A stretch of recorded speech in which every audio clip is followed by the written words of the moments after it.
The M1 iPad Pro is priced at $2,400 despite not having a proper keyboard and a trackpad. Why? For many of us, Apple is a confusing company.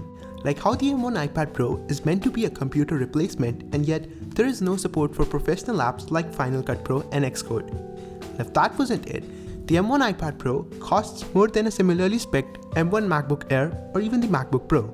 Now, what a lot of people might think is the fact that the iPad now features an M1 chip inside it. That's not the main reason as to why.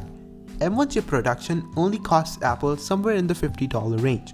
So the primary reason for why the iPad Pro is so expensive is because of its display.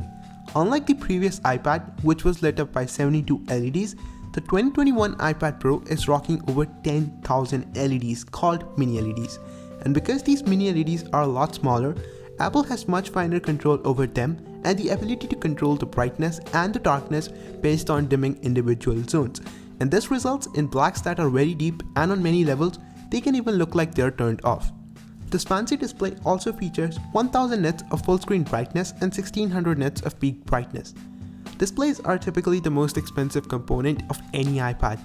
Mini LED displays are even expensive to make, not to mention the changes they have to make in the production process.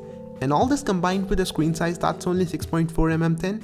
So when you combine high cost components with high cost production value and the fact that the iPad now features an M1 chip, you can see why the 2021 iPad Pro is so expensive. But despite all these expensive components, the total profit earned on each iPad Pro is very high as compared to something like the budget iPad or even the iPad Air, which some people like to call as Apple tax. So simply put, high margins plus new fancy components makes the iPad Pro so expensive. And as always, thanks for watching.